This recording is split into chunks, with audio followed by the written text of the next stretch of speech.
Hello aspirants, welcome back to VIPS Academy. నేను మీ Ashok.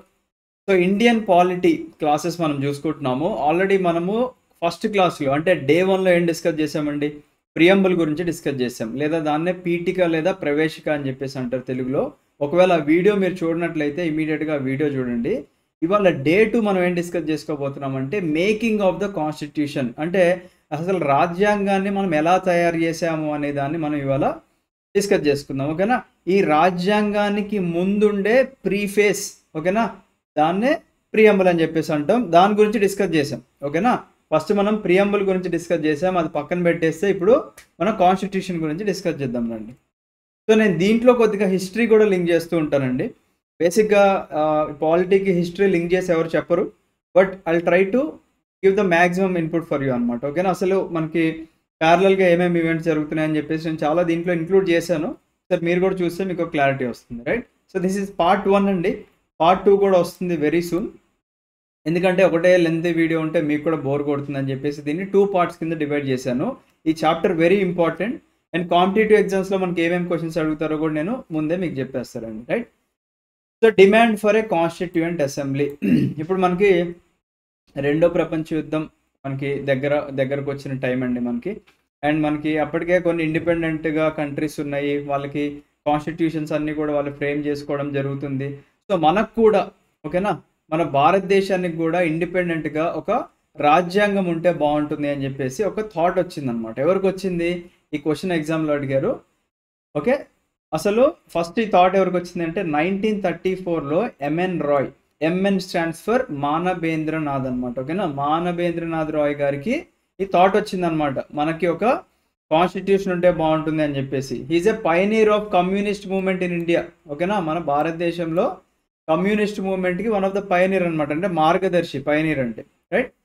So దీని నెక్స్ట్ ఇయరే 1935లో అరే ఇదేదో బాగానే ఉంది కదా, మనకు కూడా కాన్స్టిట్యూయెంట్ అసెంబ్లీ ఉంటే బాగుండు కదా కాన్స్టిట్యూషన్ ఫ్రేమ్ చేయడానికి అని చెప్పేసి ఇండియన్ నేషనల్ కాంగ్రెస్ వాళ్ళు కూడా అఫీషియల్గా డిమాండ్ చేశారనమాట, మాకు కూడా ఒక కాన్స్టిట్యూయెంట్ అసెంబ్లీ ఉండాలి అని చెప్పేసి for the first time INC వాళ్ళు కూడా డిమాండ్ చేశారు.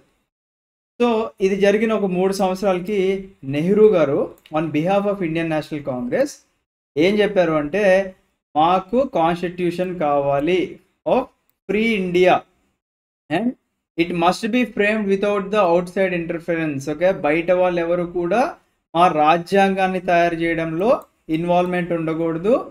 ఓకేనా, అండ్ ఈ కాన్స్టిట్యూయెంట్ అసెంబ్లీ ఏదైతే ఉందో ఇది అడల్ట్ ఫ్రాంచైజ్ ద్వారా మేము ఎన్నుకోబడడం జరుగుతుందని చెప్పేసి, అంటే ఓటింగ్ ప్రాసెస్ ద్వారా ఎన్నుకోవడం జరుగుతుందని చెప్పేసి ఆయన చెప్పారనమాట. దిస్ ఈస్ నెహ్రూ గారి ప్రపోజల్ అనమాట. సో దీని తర్వాత ఒక 2 ఇయర్స్కే మనకి 1940లో the demand was finally accepted by the British government. So British government వాళ్ళు కూడా ఈ డిమాండ్ని యాక్సెప్ట్ చేశారు. దీన్నే ఆగస్ట్ ఆఫర్ అని చెప్పేసి అంటారు. సో ఎగ్జామ్లో ఇప్పుడు ఏమేమి ఇంపార్టెంట్ అండి, ఫస్ట్ మన కాన్స్టిట్యూషన్ యొక్క కావాలి అని చెప్పేసి ఫస్ట్ ఐడియా ఎవరు ఇచ్చారు అని చెప్పేసి అంటే ఎంఎన్ రాయ్ గారు 1934లో.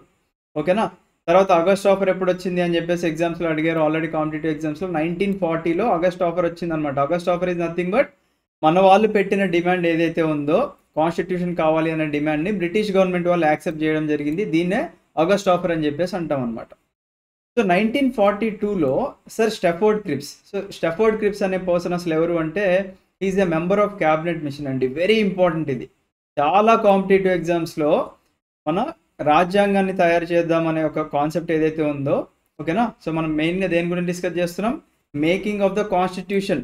ఈ కాన్స్టిట్యూషన్ లేదా రాజ్యాంగాన్ని రూపొందించడానికి మెయిన్గా క్యాబినెట్ మిషన్ వాళ్ళు ఇక్కడ చాలా హెల్ప్ చేశారండి. ఓకేనా, ఈ క్యాబినెట్ మిషన్లో ఎవరెవరు ఉంటారు అని చెప్పేసి ఎగ్జామ్లో క్వశ్చన్స్ అడుగుతారు. ఓకేనా, లార్డ్ పెథిక్ లారెన్స్ గారు ఉన్నారు, సర్ స్టెఫోర్డ్ క్రిప్స్ గారు ఉన్నారు, అండ్ అలాగే ఏవి అలెగ్జాండర్ గారు ఉన్నారు అనమాట. వీళ్ళు ముగ్గురు చాలా ఇంపార్టెంట్ అండి, మరీ చెప్తున్నా, వెరీ ఇంపార్టెంట్ వీళ్ళ ముగ్గురు కూడా.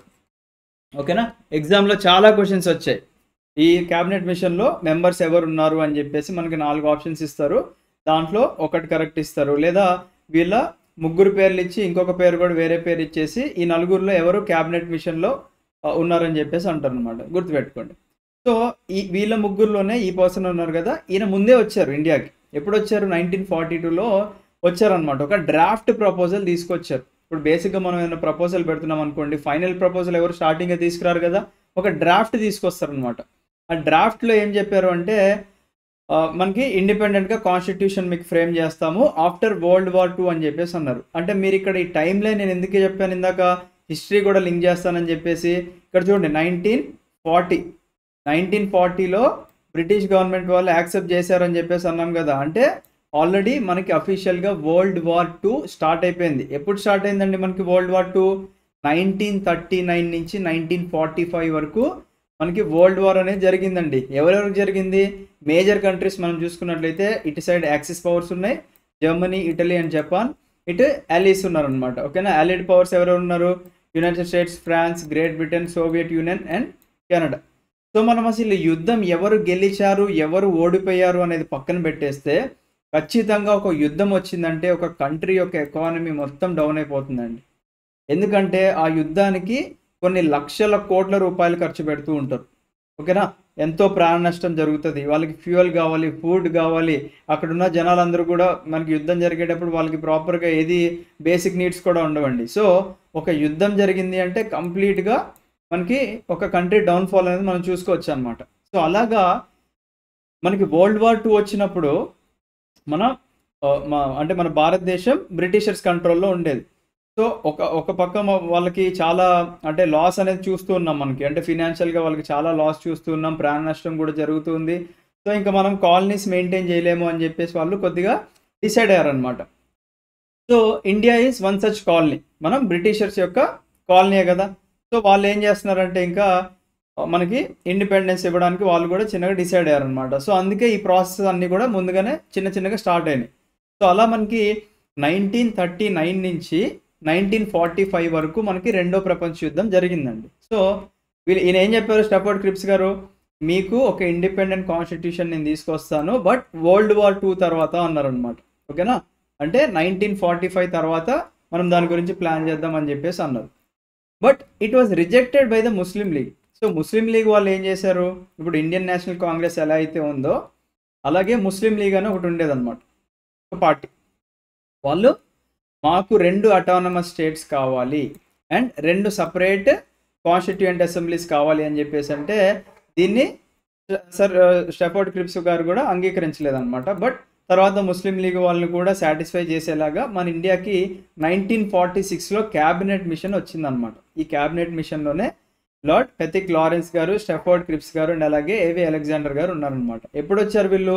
ఈ డేట్ వెరీ ఇంపార్టెంట్. అంటే మనకి ఎప్పుడు ప్లాన్ పబ్లిష్ చేశారనే డేట్ వెరీ ఇంపార్టెంట్ అండి. 16th May 1946 very important date, గుర్తుపెట్టుకోండి. వాళ్ళు 24th March 1946కి ఇండియాకి వస్తే మార్చ్ తర్వాత ఏప్రిల్ అండ్ మే.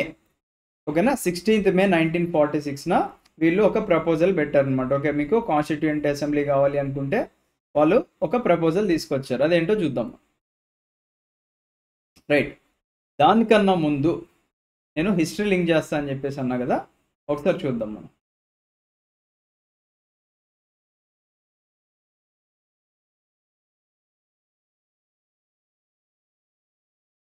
సరే, ఇది మనం లింక్ చేసుకుంటూ చెప్తానండి. ముందు చూద్దాం క్యాబినెట్ మిషన్ వాళ్ళు తెచ్చిన ప్రపోజల్ ఏంటి అంటే, మీకు కాన్స్టిట్యూయెంట్ అసెంబ్లీ కావాలి అని చెప్పేసి ఈ కాంపోజిషన్ మనకి November 1946న వీళ్ళు తీసుకొచ్చారనమాట. ఓకేనా, అంటే 16th May 1946న వీళ్ళు పబ్లిష్ చేసిన ప్లాన్ ఏదైతే ఉందో, ఇప్పుడు ఆ కాన్స్టిట్యూయెంట్ అసెంబ్లీకి ఎవరెవరు ఉండాలి అని చెప్పేసి ఉన్న కాంపోజిషన్ చూసుకుందాం మనం. సో ఓవరాల్గా స్ట్రెంత్ ఎంత డిక్లేర్ చేశారు అంటే, వాళ్ళు కాన్స్టిట్యూయెంట్ అసెంబ్లీకి మ్యాక్సిమం అంటే టోటల్ స్ట్రెంత్ వచ్చేసి 389 సీట్స్ వీళ్ళు డిక్లేర్ చేశారనమాట. దాంట్లో బ్రిటిష్ ఇండియా నుంచి 296 సీట్స్, ప్రిన్స్లీ స్టేట్స్ నుంచి ఒక 93 సీట్స్ అనమాట. మరి ప్రిన్స్లీ స్టేట్స్ ఏంటి, బ్రిటిష్ ఇండియా స్టేట్స్ ఏంటి అనేది ఒకసారి మనం చూసుకుందాం. రైట్, సో బ్రిటిష్ ఇండియా అంటే ఏంటి? ఇప్పుడు బ్రిటిషర్స్ డైరెక్ట్గా మనల్ని రూల్ చేశారండి. ఆల్రెడీ మనం చూసుకున్నాము. ఫస్ట్ ఈస్ట్ ఇండియా కంపెనీ మన భారతదేశానికి వచ్చింది. ఓకేనా, అంటే మీరు ఆల్రెడీ హిస్టరీ చదివేటప్పుడు ఒక ఆర్డర్ చూసుంటారు. ఫస్ట్ యూరోపియన్స్ వచ్చారు కదా మనకి. ఓకేనా, 1498లో వాస్కో డ గామా గారు మన ఇండియాకి వచ్చారు. అంటే ఆయన యూరోప్కి చెందిన పర్సన్ కాబట్టి సో యూరోపియన్స్ ఫస్ట్ మనకి ఇండియాకి వచ్చారనమాట. ఓకేనా, సో హీస్ ఫ్రమ్ పోర్చుగీస్. ఓకేనా, తర్వాత డచ్ వాళ్ళు వచ్చారు, తర్వాత బ్రిటిషర్స్ వచ్చారు కదండి. అలా బ్రిటిషర్స్ మనకి 1600sలో ఈస్ట్ ఇండియా కంపెనీ అనేది ఒకటి ఫామ్ చేసుకున్నారు. మనందరికీ తెలుసు. ఆ కంపెనీ వాళ్ళు మనకి ఇనీషియల్గా రూల్ చేశారు. తర్వాత 1857లో మనకి సిపాయి మ్యూటినీ, లేదా తెలుగులో చెప్పుకోవాలంటే సిపాయిల తిరుగుబాటు జరిగిన తర్వాత డైరెక్ట్గా బ్రిటిష్ క్రౌన్ వాళ్ళే మన భారతదేశాన్ని రూల్ చేయడం జరిగిందనమాట. ఓకేనా.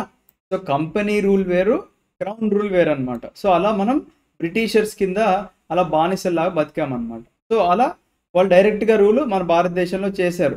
అయితే చేసినప్పుడు మనం చాలా చరిత్ర చూసుకొని ఉంటాం. ఏం చరిత్ర? భారతదేశంలో మంచి గొప్ప గొప్ప కింగ్స్ ఉన్నారు, క్వీన్స్ ఉన్నారు అని చెప్పేసి మనం చూసుకున్నాం కదా. మరి వాళ్ళు కూడా మన ఇండియాలో ఉన్నారు కదండి.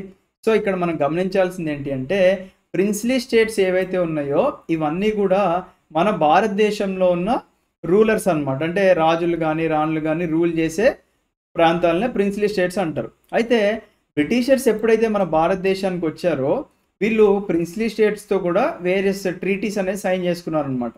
ఓకేనా. సో వీళ్ళు డిఫరెంట్ ట్రీటీస్ సైన్ చేసుకుని వాళ్ళు ఏం చెప్పారు? సో మేము ఫర్ ఎగ్జాంపుల్ మరి ఇక్కడ ఏం చేస్తున్నారంటే, మేము మీ యొక్క ఎక్స్టర్నల్ అఫైర్స్ అండ్ డిఫెన్స్ మొత్తం మేము చూసుకుంటాము, బట్ మీరు మాకు ఇన్ ఎక్స్చేంజ్ మీరు ఏదన్నా మాకు ప్రొవైడ్ చేయండి అని చెప్పేసి వీళ్ళు అలా ట్రీటీస్ తీసుకొచ్చారనమాట. ఫర్ ఎగ్జాంపుల్ సబ్సిడరీ అలయన్స్ అని చెప్పేసి ఒక ట్రీటీ మనం చూసుకున్నట్లయితే 1798లో వీళ్ళు ఏం చెప్పారంటే, the company agreed to provide it's well trained troops. ఓకేనా. అంటే ఇప్పుడు ఫర్ ఎగ్జాంపుల్ మన హైదరాబాద్ స్టేట్ ఉంది. హైదరాబాద్ స్టేట్కి డిఫెన్స్ వెరీ ఇంపార్టెంట్. ఎందుకంటే వేరే వాళ్ళు అటాక్ చేయకోకుండా వీళ్ళని ప్రొటెక్ట్ చేసుకోవడానికి డిఫెన్స్ చాలా ఇంపార్టెంట్. కాబట్టి హైదరాబాద్ స్టేట్స్తో ఫస్ట్ సబ్సిడరీ అలయన్స్ వీళ్ళు సైన్ చేసుకున్నారు అనమాట. సబ్సిడరీ అలయన్స్ అంటే ఏంటి? మేము మీకు అలయన్స్ ఇస్తాం. అలయన్స్ అంటే ఒక కైండ్ ఆఫ్ సపోర్ట్ ఇస్తాం మీకు. ఫర్ ఎగ్జాంపుల్ ఏంటి, ఇక్కడ మేము మీకు ట్రూప్స్ ప్రొవైడ్ చేస్తాం, ఇన్ ఎక్స్చేంజ్ మీరు ఏం చేస్తారంటే యాన్యువల్లీ సబ్సిడీ మాకు ఇవ్వాలి అని చెప్పేసి అన్నారనమాట. ఓకేనా. అంటే మీరు మాకు రిటర్న్లో డబ్బులు కానీ ఇంకేదైనా మేము అడిగింది మీరు పే చేస్తే మేము మీకు ట్రూప్స్ని ప్రొవైడ్ చేస్తాం. దిస్ ఈజ్ సబ్సిడరీ అలయన్స్ అనమాట. అలాగే మనకి అవధ్ కానీ కూచ్ బెహార్ అండ్ అదర్ వాటికి కూడా వీళ్ళు ఈ అలయన్స్ అనేది ఫామ్ చేసుకున్నారు అనమాట. తర్వాత డాక్ట్రిన్ ఆఫ్ ల్యాబ్స్ అనే కాన్సెప్ట్ మీరు విని ఉంటారు. డాక్ట్రిన్ ఆఫ్ ల్యాబ్స్ అంటే ఏంటి? మనకి ఈ యొక్క పాలసీ ప్రకారంగా మనకి గవర్నర్ జనరల్, అప్పట్లో ఉన్న గవర్నర్ జనరల్ లార్డ్ డల్హౌసీ గారు ఏం చెప్పారు అంటే, ఇండియన్ రూలర్ ఎవరైతే న్యాచురల్ హెయిర్ అంటే తన సొంత వారసుడు లేకుండా చనిపోతే ఆ కింగ్డమ్ అనేది ల్యాబ్స్ అవుతుంది అనమాట. So the doctrine of labs, ఆ కింగ్డమ్ ల్యాబ్స్ అయిపోతుంది, అది కంపెనీ కింద వచ్చేస్తుంది ఆ టెరిటరీ అని చెప్పేసి అన్నారనమాట. అలాగా సతారా, సంబల్పూర్, ఉదయ్పూర్, నాగ్పూర్, ఝాన్సీ వీటన్నిటిని కూడా బ్రిటిషర్స్ కంట్రోల్లోకి తెచ్చుకున్నారు అనమాట. ఓకేనా. So examples of princely states ఏంటి అంటే, హైదరాబాద్ అనేది ఒక ప్రిన్స్లీ స్టేట్.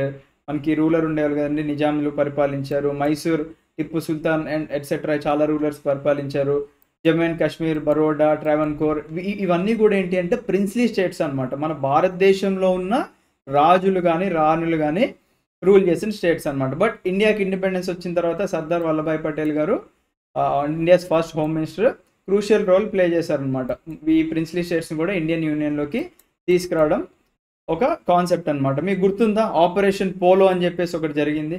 ఆపరేషన్ పోలో ద్వారా హైదరాబాద్ స్టేట్ని మన ఇండియన్ యూనియన్లోకి మర్జ్ చేశారనమాట. బ్రిటిషర్స్ అందరినీ కూడా హైదరాబాద్ స్టేట్కి తీసుకొచ్చి వల్లభాయ్ పటేల్ గారు, ఓకేనా, మన హైదరాబాద్ స్టేట్ని ఇండియన్ యూనియన్లోకి మర్జ్ చేశారనమాట. సో ఇదంతా కూడా చరిత్ర అండి. అంటే ఇది అవుట్ ఆఫ్ కంటెక్స్ట్, బట్ మీకు ఎందుకు తెలియాలి అంటే, మీరు ఒక కాన్సెప్ట్ నేర్చుకుంటున్నారు అంటే ఒక క్లారిటీ ఉండాలి. ఎందుకంటే ఏదో పాలిటీ చదివాం, ఓకే ఇక్కడ ఏదో ప్రిన్స్లీ స్టేట్ అని వచ్చింది అని చెప్పేసి మీరు ఇక్కడ వదిలేశారనుకోండి, అసలు వాట్ ఈస్ ప్రిన్స్లీ స్టేట్ అనే క్వశ్చన్ మీరు వేసుకోవాలి. అసలు ఎందుకు ప్రిన్స్లీ స్టేట్స్ ఉన్నాయి, అసలు బ్రిటిషర్స్ మనల్ని పరిపాలించేటప్పుడు ప్రిన్స్లీ స్టేట్స్ యొక్క రోల్ ఏంటి, ఇవన్నీ మీరు తెలుసుకోవాలండి. ఓకేనా. రైట్. ఇప్పుడు మళ్ళీ కాన్సెప్ట్లోకి వచ్చేద్దాం. Composition of the constituent assembly. Yes. So total strength 389, దాంట్లో బ్రిటిష్ ఇండియా నుంచి 296 సీట్స్, ప్రిన్స్లీ స్టేట్స్ నుంచి 93 సీట్స్ అని చెప్పేసి వీళ్ళు డిక్లేర్ చేశారు క్యాబినెట్ మిషన్ వాళ్ళు. రైట్. సో ఈ 296 సీట్లో నుంచి మనకి 292 సీట్స్ వచ్చేసి 11 గవర్నర్ ప్రావిన్సెస్ అండ్ 4 సీట్స్ వచ్చేసి 4 చీఫ్ కమిషనర్ ప్రావిన్సెస్ అనమాట. ఓకేనా. ఏంటి ప్రావిన్సెస్ అని చెప్పేసి అంటే ఒకసారి ఇక్కడ చూసుకుందాం. గవర్నర్ ప్రావిన్స్ అంటే ఏంటి? గవర్నర్ రూల్ చేసే ఒక ప్రదేశం అని చెప్పుకోవచ్చు అనమాట. ఓకేనా. So governor provinces were typically larger and more popular than chief commissioner provinces. So చూడండి, 4 చీఫ్ కమిషనర్ ప్రావిన్సెస్ ఉంటే 11 గవర్నర్ ప్రావిన్సెస్ ఉండే అప్పట్లో. ఈ గవర్నర్ ప్రావిన్సెస్ ఏంటంటే మనకి ఈ యొక్క చీఫ్ కమిషనర్ ప్రావిన్సెస్ కన్నా చాలా పెద్దవి అండ్ ఎక్కువ పాపులేషన్ ఉండేవి అని చెప్పేసి అంటున్నాను అనమాట. అండ్ గవర్నర్ ప్రావిన్స్ ఈ పేరులోనే మీకు అర్థమవుతుంది కదా, అంటే it was headed by governor. ఎవరు అపాయింట్ చేశారు అంటే బ్రిటిష్ మొనార్క్ ఎవరైతే ఉన్నారో వాళ్ళు అపాయింట్ చేశారు. ఎగ్జాంపుల్స్ ఏంటి దీనికి? Bengal, Assam, Bihar, Bombay etcetera. Chief commissioner provinces 4 ఉన్నాయి కాబట్టి ABCD అని గుర్తుపెట్టుకోండి. ఓకేనా? అజ్మేర్, మెర్వారా, బ్రిటిష్ బలూచిస్తాన్, కూర్గ్, ఢిల్లీ. ఓకేనా?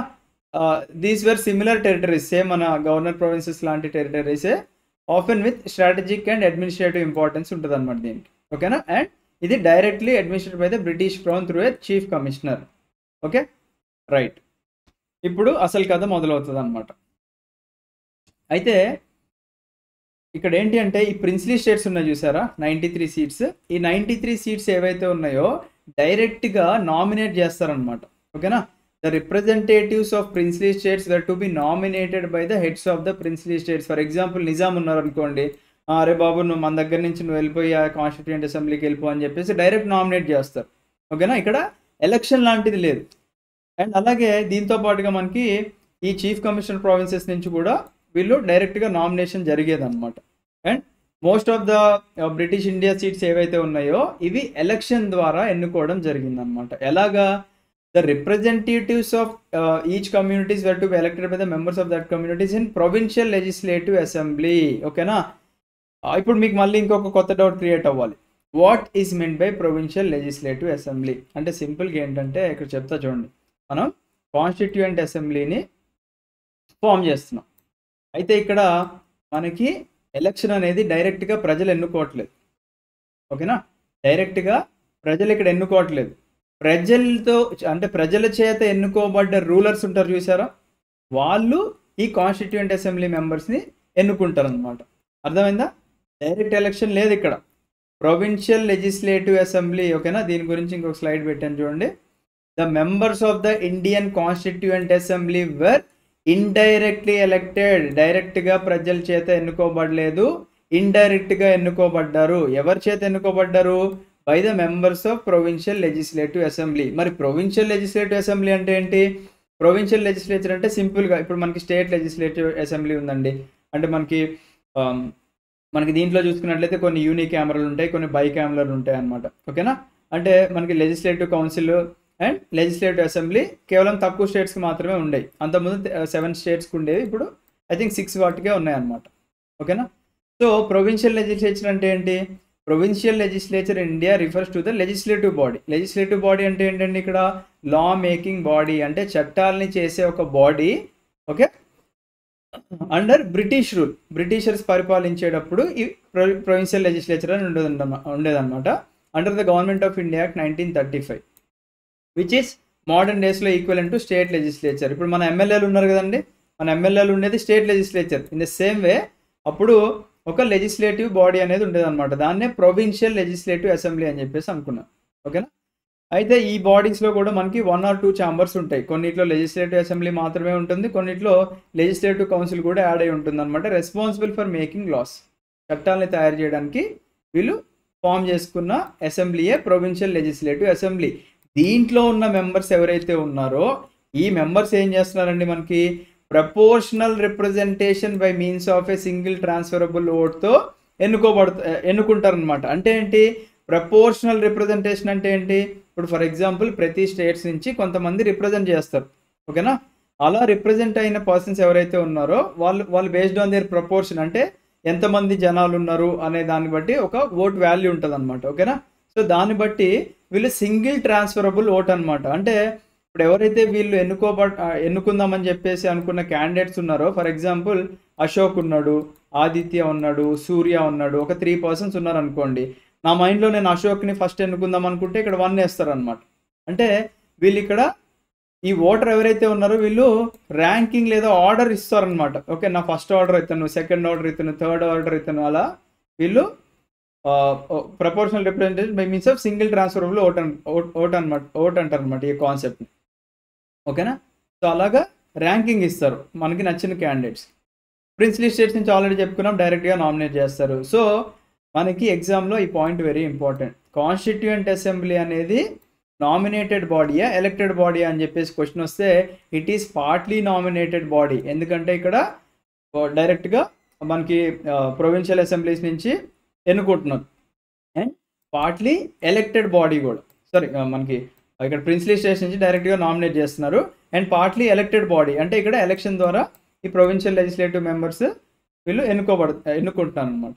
అయితే దీంట్లో ఇంకొకటి ఏంటంటే మనకి ఈచ్ ప్రావిన్స్, ఓకేనా, మనకి ఈచ్ ప్రావిన్స్ అండ్ అలాగే మనకి ప్రిన్స్లీ స్టేట్స్ ఏవైతే ఉన్నాయో వీటికి ఇందాక చెప్పాను కదా ప్రపోర్షన్ ఉంటుందని చెప్పేసి. ఇక్కడ ఏమన్నాం, ప్రపోర్షనల్ రిప్రజెంటేషన్ అంటే for example they respective population బట్టి, అంటే అప్రాక్సిమేట్గా 1 మిలియన్ పీపుల్ ఉన్నారు అంటే ఆ 1 మిలియన్ పీపుల్ని రిప్రజెంట్ చేయడానికి ఒక సీటు మాత్రమే ఉండేదన్నమాట. సో అప్పట్లో మనం చూసుకున్నట్లయితే ఆల్మోస్ట్ 380 మిలియన్ పీపుల్ ఉండేవాళ్ళు మన భారతదేశంలో కూడా, ఓకేనా. So 1 million population is equal to రఫ్లీ 1 సీట్ అని చెప్పేసి అర్థం అనమాట. So this is proportional representation, ఓకేనా. మళ్ళీ చెప్తున్నాను, ఇప్పుడు నా స్టేట్ ఉందనుకోండి, నా స్టేట్ నుంచి వచ్చే రిప్రజెంటేటివ్స్ ఎవరైతే ఉన్నారో వాళ్ళు రిప్రజెంట్ చేస్తున్నారు. ఎలా రిప్రజెంట్ చేస్తున్నారు, ఒక 1 మిలియన్ పాపులేషన్ ఉన్నారు అంటే ఓకే, ఈ 1 మిలియన్ పాపులేషన్ నుంచి ఒక పర్సన్ వెళ్తున్నాడు అనమాట, ఒక సీటు కోసం పోరాడుతున్నాడు అనమాట. That is proportional representation by means of single transferable vote. అంటే వాళ్ళు ఓటు ఏదైతే ఉంటుందో ఓటు ఆర్డర్ ఇచ్చుకుంటూ వెళ్తారనమాట. అలాగా వీళ్ళు ఈ కాన్స్టిట్యూయెంట్ అసెంబ్లీ యొక్క మెంబర్స్ని ఎన్నుకుంటారు. ఐ హోప్ మీకు క్లారిటీ వచ్చింది అనుకుంటున్నాను, ఓకేనా. అండ్ ఈ బ్రిటిష్ ప్రావిన్సెస్ ఏవైతే ఉన్నాయో మనం ఇక్కడ చూసాం కదా, బ్రిటిష్ ఇండియా యొక్క సీట్స్ ఏవైతే ఉన్నాయో ఇవి డివైడ్ చేశారు. ఎవరెవరికి, ముస్లిమ్స్కి డివైడ్ చేశారు, సిక్స్కి డివైడ్ చేశారు, అండ్ జనరల్ అంటే ఎక్సెప్ట్ ముస్లిమ్స్ అండ్ సిక్స్ అనమాట, in proportion to their population. So ఎవరైతే ఇప్పుడు ఫర్ ఎగ్జాంపుల్ ముస్లిం కమ్యూనిటీ ఉన్నారనుకోండి, ఆ కమ్యూనిటీ వాళ్ళు మాత్రమే ఎన్నుకోవాలన్నమాట. సిక్ కమ్యూనిటీ అంటే సిక్ వాళ్ళే ఎన్నుకోవాలి. అలా ఈచ్ కమ్యూనిటీ వైజ్ కూడా వాళ్ళు డివైడ్ చేసుకున్నారు, రైట్. సో ఇప్పుడు క్లారిటీ వచ్చింది అనుకుంటున్నాను. సో ఇప్పుడు స్ట్రెంత్ ఫిక్స్ అయిపోయింది, జనాలు కూడా రిప్రజెంట్ చేస్తున్నారు, నా కాన్స్టిట్యూయన్సీ నుంచి నేను వచ్చాను, అలా పాపులేషన్ బేస్డ్గా జనాలు వచ్చారు. ఇప్పుడు ఎలక్షన్స్ టైం అంటే వాళ్ళు ఆర్డర్ ఇవ్వడం జరిగిపోయింది అనమాట. ఎలక్షన్స్ ఎప్పుడు జరిగినాయి మనకి, జూలై నుంచి ఆగస్ట్ 1946 వరకు ఎలక్షన్స్ జరిగినాయి. ఇది కూడా వెరీ ఇంపార్టెంట్, కాంపిటేటివ్ ఎగ్జామ్స్లో అడిగారు, ఓకేనా. అయితే ఇక్కడ ఈ బ్రిటిష్ ఇండియా 296 సీట్స్ ఏవైతే ఉన్నాయో ఈ 296 సీట్స్కి ఎలక్షన్స్ జరిగినాయి. ప్రిన్స్లీ స్టేట్స్ ఏవైతే 93 సీట్స్ ఉన్నాయో వీళ్ళు మాకు అవసరం లేదురా బాబు, మేమే కింగ్స్, మాకేంది మీరు చెప్పేది బచ్చాగాళ్ళు అని చెప్పేసి పక్కకి వెళ్ళి ఆడుకోండి అన్నారు. సో మేము దీంట్లో పార్టిసిపేట్ చేయం, అసలు కాన్స్టిట్యూయెంట్ అసెంబ్లీ ఇవన్నీ మాకు సంబంధం లేదని చెప్పేసి దూరంగా వెళ్ళిపోయారు. ఈ బ్రిటిష్ ఇండియా 296 సీట్స్కి ఎలక్షన్ జరిగింది. దీంట్లో ఇండియన్ నేషనల్ కాంగ్రెస్ వాళ్ళు 208 సీట్లు గెలిచారు, ముస్లిం లీగ్ వాళ్ళు 73 సీట్స్ గెలిచారు, ఇండిపెండెంట్ క్యాండిడేట్స్ ఒక 15 మంది గెలిచారు అనమాట. అది రైట్. ఇప్పుడు నెక్స్ట్ చూద్దాం. గుర్తుపెట్టుకోండి, ప్రిన్స్లీ స్టేట్స్ ఇక్కడ పార్టిసిపేట్ చేయలేదు. అండ్ విమెన్ కూడా మనకి ఇండియన్ కాన్స్టిట్యూషన్ని ఫ్రేమ్ చేయడానికి ఒక 15 మెంబర్స్ విమెన్ కూడా ఉన్నారండి. వెరీ ఇంపార్టెంట్ ఇది. ఎంతమంది ఉన్నారు విమెన్ అంటే 15 మంది ఉన్నారు. సో వీళ్ళే ఆ 15 మంది, ఓకేనా. ఇండియన్ కాన్స్టిట్యూషన్కి వాళ్ళు హెల్ప్ చేశారు, రైట్. సో ఇప్పుడు ఫస్ట్ మీటింగ్, ఓకే, జనాల్ని ఓటింగ్ వేయడం జరిగింది. జనాలందరూ కూడా మనము ఎంతమంది ఉన్నారనేది ఫిక్స్ చేసాం, ప్రిన్స్లీ స్టేట్స్ తప్పించి. సో ఇప్పుడు ఫస్ట్ మీటింగ్ వెరీ ఇంపార్టెంట్ అండి. ఇది ఎప్పుడు జరిగింది, first meeting of constituent assembly అని చెప్పేసి అంటే 9th December 1946. ఇప్పుడు ఫర్ ఎగ్జాంపుల్ ఒక కొత్త గవర్నమెంట్ ఫామ్ అవుతుంది అనుకోండి, మనం ఏం చేస్తాము, ఎలక్షన్లు పెట్టుకుంటాం కదా. ఎలక్షన్లు పెట్టుకున్న తర్వాత ఏం చేస్తాం, మనము ఫస్ట్ మీటింగ్ పెట్టుకుంటారు కదా. అలాగే ఫస్ట్ మీటింగ్ 9th December 1946 జరిగింది. అయితే ఈ మీటింగ్లో ముస్లిం లీగ్ వాళ్ళు ఇందాక ఏదైతే 73 సీట్స్ వాళ్ళు గెలుచున్నారో వాళ్ళు బాయ్కాట్ చేశారనమాట మీటింగ్ని. మాకు వద్దని చెప్పేసి వాళ్ళు వెళ్ళిపోయారు. Insisted A separate state of Pakistan, మాకు ఒక సపరేట్ పాకిస్తాన్ కావాలి అని చెప్పేసి అన్నారనమాట. That meeting was attended by 207 members only. అంటే ఇక్కడ గెలిచిన వాళ్ళందరిలో కల్లా ముస్లిం లీగ్ వాళ్ళు బాయ్కాట్ చేస్తే మిగతా ఉన్న 208 ప్లస్ ఇండిపెండెంట్ క్యాండిడేట్స్ కౌంట్ చేసుకుంటే వీళ్ళలో నుంచి కూడా కేవలం మనకి ఇక్కడ 207 మెంబర్స్ మాత్రమే అటెండ్ అయ్యారనమాట ఫస్ట్ మీటింగ్. అయితే ఇప్పుడు ఫస్ట్ ఒక కాన్స్టిట్యూయెంట్ అసెంబ్లీ ఫామ్ అయిందండి. మరి ఆబ్వియస్లీ ఇప్పుడు మన ఇంట్లో ఎవరైనా పెద్దవాళ్ళు ఉన్నారనుకోండి, వాళ్ళకే మనం రెస్పెక్ట్ ఇస్తాం కదా. అలాగే డాక్టర్ సచ్చిదానంద సిన్హా గారు ఓల్డెస్ట్ మ్యాన్ అనమాట ఉన్న మెంబర్స్ అందరిలో. సో ఆయన్ని టెంపరరీ చైర్మన్గా ఎన్నుకోవడం జరిగింది. ఇది కూడా very important. Constituent assembly first మీటింగ్లో టెంపరరీ చైర్మన్గా ఎవరిని ఎన్నుకున్నారు అని చెప్పేసి అంటే డాక్టర్ సచ్చిదానంద సిన్హా గారు. తర్వాత పర్మనెంట్గా, ఓకేనా, ఫస్ట్ టెంపరరీ, తర్వాత పర్మనెంట్గా మరి వాళ్ళలో వాళ్ళు డిస్కస్ చేసుకొని ఓకే మేము పలానా పర్సన్ని మేము ఎన్నుకుంటున్నామని చెప్పేసి అన్న పర్సన్ ఎవరంటే 11th December 1946న మనకి డాక్టర్ రాజేంద్ర ప్రసాద్ గారిని ఎన్నుకోవడం జరిగింది పర్మనెంట్ చైర్మన్గా లేదా పర్మనెంట్ ప్రెసిడెంట్ అని అనుకోవచ్చు. అయితే ఈ రెండు నేను మళ్ళీ ఎక్స్ట్రా యాడ్ చేశాను టైం లైన్, ఎందుకంటే మీకు ఒక క్లారిటీ రావాలి. ఆల్రెడీ మనం ఫస్ట్ చాప్టర్లో చెప్పుకున్నాం కదా, 13th December 1946న ఆబ్జెక్టివ్ రెజల్యూషన్ మూవ్ చేశారు నెహ్రూ గారు. అంటే 11th December రాజేంద్ర ప్రసాద్ గారు ప్రెసిడెంట్ అయ్యారు. ప్రెసిడెంట్ అయిన ఒక 2 రోజులకి ఆబ్జెక్టివ్ రెజల్యూషన్ నెహ్రూ గారు పాస్ చేశారు. దీన్ని ఇక ఆల్మోస్ట్ డిసెంబర్ అయిపోయింది, ఇంకొంచెంసేపు చిల్ అవుదాం, ఇప్పుడే కదా అది ఇది పెట్టుకుందని చెప్పేసి అనుకుంటే ఇమీడియట్గా January 22, 1947న ఈ రిజల్యూషన్ని యాక్సెప్ట్ చేస్తే ఇదే ప్రియంబుల్ అయింది. ఈ ప్రియంబులే మనం ఆల్రెడీ చాప్టర్ 1లో డిస్కస్ చేసుకున్నాం, రైట్. దీన్ని పక్కన పెట్టేద్దాం. 22 Jan తర్వాత ఒక 3 రోజులకి, ఓకేనా, 25th January 1947కి మరి ప్రెసిడెంట్ ఒకడే ఉంటే సరిపోదు కదా, ఒక వైస్ ప్రెసిడెంట్ కూడా ఉండాలి. కాబట్టి కాన్స్టిట్యూయెంట్ అసెంబ్లీకి హెచ్సి ముఖర్జీ గారిని వైస్ ప్రెసిడెంట్గా ఎన్నుకున్నారు అనమాట. అయితే ఇక కొన్ని నెలలకి వీళ్ళకి పురుగు తిరిగింది, అరే ఒకళ్ళే ఉంటే ఏం బాగుంటుంది వైస్ ప్రెసిడెంట్ అని చెప్పేసి 16th July 1947న కాన్స్టిట్యూయెంట్ అసెంబ్లీ వాళ్ళు డిసైడ్ అయ్యారు దట్ మనం ఇద్దరు వైస్ ప్రెసిడెంట్లు పెట్టుకుంటే బాగుంటుంది అని చెప్పేసి. So along with HC Mukherjee garu VT Krishnamachari గారు కూడా మనకి ఇక్కడ ఎలెక్ట్ అవ్వడం జరిగిందనమాట, సెకండ్ వైస్ ప్రెసిడెంట్. ఈ స్లైడ్ వెరీ ఇంపార్టెంట్ అండి. కాన్స్టిట్యూయెంట్ అసెంబ్లీ ఫస్ట్ మీటింగ్ ఎక్కడ జరిగింది అంటే 9th December 1946లో జరిగింది. అండ్ టెంపరరీ చైర్మన్ లేదా ప్రెసిడెంట్ ఎవరు, పర్మనెంట్ ప్రెసిడెంట్ ఎవరు, వైస్ ప్రెసిడెంట్ ఎవరు, తర్వాత సెకండ్ వైస్ ప్రెసిడెంట్ ఎవరు, తర్వాత ఆబ్జెక్టివ్ రెజల్యూషన్ ఎప్పుడు పాస్ చేశారు, అండ్ ఇది ఎప్పుడు యాక్సెప్ట్ చేశారు. ఈ స్లైడ్ అంతా కూడా వెరీ ఇంపార్టెంట్, ఖచ్చితంగా చెప్తున్నా. ఈ చాప్టర్ నుంచి క్వశ్చన్స్ అడిగితే ఇక్కడ నుంచి పడతాయి మీరు, రైట్. ఓకే, ఇప్పుడు ఏమవుతుందంటే చిన్నగా మన ఒక పక్క చూసాం World War II జరుగుతుంది, బ్రిటిషర్స్ దగ్గర కూడా డబ్బులు కోల్పోతున్నారు, లాసెస్లో ఉన్నారు. సో ఇంకా వాళ్ళు కాలనీస్లో వదులుకునే సిచ్యువేషన్ వచ్చింది. కాబట్టి అప్పట్లో ఉన్న వైస్రాయ్ గారు, ఓకేనా, లార్డ్ మౌంట్ బ్యాటన్ గారు ఏం చేశారంటే in collaboration with the leaders of INC, Muslim League and Sikh community ఈయన ఒక పార్టీషన్ ప్లాన్ తీసుకొచ్చారనమాట, ఓకేనా. ఆయన ఒక ప్లాన్తో వచ్చారు, అరే నేను పార్టీషన్ చేద్దాము అని చెప్పేసి ఒక ఐడియాతో వచ్చారు. సో చిన్నగా ఇప్పుడు ఏం చేశారు, ఇప్పటివరకు ఎవరైతే ఈ ప్రిన్స్లీ స్టేట్స్లో మేము కాన్స్టిట్యూయెంట్ అసెంబ్లీకి మేము దూరంగా ఉంటామన్నారో చిన్నగా 28th April 1947న ఒక 6 states నుంచి వీళ్ళు కూడా డైరెక్ట్ నామినేషనే కదండి వాళ్ళు వచ్చి కూర్చున్నారు అనమాట. ఇన్ ద సేమ్ వే ఎప్పుడైతే ఈ మౌంట్ బ్యాటన్ ప్లాన్ యాక్సెప్ట్ చేశారో, ఓకేనా, ఇది మనకి June 3, 1947న ప్రజెంట్ చేశారు. దీన్నే 3rd June ప్లాన్ అని కూడా అంటారు అనమాట. దీన్ని ఎప్పుడైతే యాక్సెప్ట్ చేశారో ఆల్మోస్ట్ మిగతా ప్రిన్స్లీ స్టేట్స్ వాళ్ళు కూడా వచ్చేసారు. అండ్ ముస్లిం లీగ్ వాళ్ళు కూడా, ఇండియన్ డొమినియన్లో ఉన్న ముస్లిం లీగ్ వాళ్ళందరూ కూడా ఈ అసెంబ్లీకి అటెండ్ అవ్వడం మొదలు పెట్టారు అనమాట. ఎందుకు ముస్లిమ్స్ ఎందుకు వస్తున్నారు, వాళ్ళకి కావాల్సింది ఏంటి, సపరేట్ పాకిస్తాన్ అడిగారు వాళ్ళు. సో మౌంట్ బ్యాటన్ ఏ ప్లాన్తో వచ్చాడు, ఓకే నేను ఒక సపరేట్ ప్లాన్తో వస్తున్నాను ఇండియాని పార్టీషన్ చేయడానికి అని చెప్పేసి అన్నారు. కాబట్టి ఓకే అసలు ఆయన ఏం చెప్తారో చూద్దాం, మనకు కావాల్సింది కూడా అదే అని చెప్పేసి ముస్లిం లీగ్ వాళ్ళు వచ్చారు.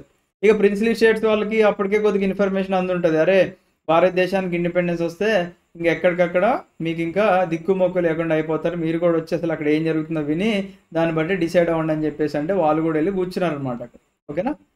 So it involved dividing British India into 2 independent dominions, that is India and Pakistan, giving both the right to form their own constitutions. అంటే మేము రెండింటిని డివైడ్ చేస్తున్నాం, ఇండియానే, పాకిస్తానే, ఇంకా మీకు నచ్చినట్టు మీరు ఓన్ కాన్స్టిట్యూషన్స్ని మీరు ఫామ్ చేసుకోండి అని చెప్పేసి అన్నారు. And granting the princely states the option to either join dominion or remain independent. అంటే మీరు ఎటంటే అటు జాయిన్ అవ్వచ్చు, మీరు ఇండియాలో జాయిన్ అవ్వాలంటే ఇండియాలో జాయిన్ అవ్వచ్చు, పాక్ కావాలంటే పాక్లో జాయిన్ అవ్వచ్చు, లేదా ఇండిపెండెంట్గా ఉండాలంటే ఇండిపెండెంట్గా ఉండొచ్చు అని చెప్పేసి ఈ మౌంట్ బ్యాటన్ గారు తీసుకొచ్చిన ప్లానే మౌంట్ బ్యాటన్ ప్లాన్ అనమాట, రైట్. క్లారిటీ వచ్చింది అనుకుంటున్నాను. ఇప్పుడు ఇండియన్ ఇండిపెండెన్స్ యాక్ట్ ఆఫ్ 1947 దీని ప్రకారంగా ఏంటి, ఇండియన్ ఇండిపెండెన్స్ యాక్ట్ 1947 అనేది అప్పుడు బ్రిటిష్ వాళ్ళు తీసుకొచ్చిన చట్టం ఏం చెప్తుంది అంటే the partition of British India, అంటే మన బ్రిటిష్ ఇండియా ఏదైతే ఉందో దాన్ని 2 ముక్కల కింద చేద్దాము, ఇండియా అండ్ పాకిస్తాన్ కింద అని చెప్పేసి అది ఎప్పటి నుంచి ఎఫెక్ట్లో ఉంది, మన స్వతంత్రం వచ్చిన దగ్గర నుంచి August 15, 1947 నుంచి ఎఫెక్ట్లో ఉంది. It ended the British colonial rule, అంటే మనకి ఇండిపెండెన్స్ స్వతంత్రం వచ్చేసింది కాబట్టి ఇప్పుడు ఇంకెటువంటి కొలోనియల్ రూల్ అనేది లేదనమాట. And beginning of self governance for the Indian sub continent, అంటే ఇప్పుడు ఇండియానే సెల్ఫ్గా గవర్న్ చేసుకోవచ్చు అనమాట. అంటే మనమే సొంతగా చట్టాలు చేసుకోవచ్చు. The legislative powers were also transfer to the constituent assemblies of the new dominions. ఓకేనా, అంటే ఇండియాని పాకిస్తాన్ని డివైడ్ చేశారు, మీకు సపరేట్గా అంటే ఇప్పుడు కాన్స్టిట్యూయెంట్ అసెంబ్లీ ఫామ్ అయింది. ఓకేనా, ఇది ఇండియా అనుకోండి, ఇది పాకిస్తాన్ అనుకోండి. ఇప్పుడు ఇండియాకి సపరేట్గా కాన్స్టిట్యూషన్ కావాలి, పాకిస్తాన్కి సపరేట్గా కాన్స్టిట్యూషన్ కావాలి.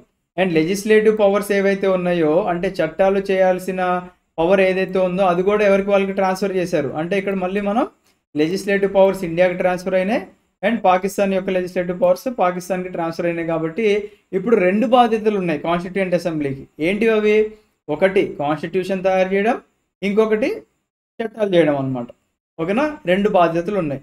మరి రెండింటికి ఒకటే అసెంబ్లీ కూర్చుంటే బాగోదని చెప్పేసి ఆల్టర్నేట్ డేస్ వీళ్ళు ఏం చేశారు అంటే, ఎప్పుడైతే కాన్స్టిట్యూయెంట్ అసెంబ్లీ అనేది కాన్స్టిట్యూయెంట్ బాడీ లాగా కూర్చుంటే, అంటే రాజ్యాంగాన్ని తయారు చేద్దామనే ఇంటెన్షన్తో కూర్చుంటే, దానికి ఆల్రెడీ చైర్మన్ ఫిక్స్ చేశాం కదా, ఆబ్వియస్లీ రాజేంద్ర ప్రసాద్ గారే కూర్చుంటారు.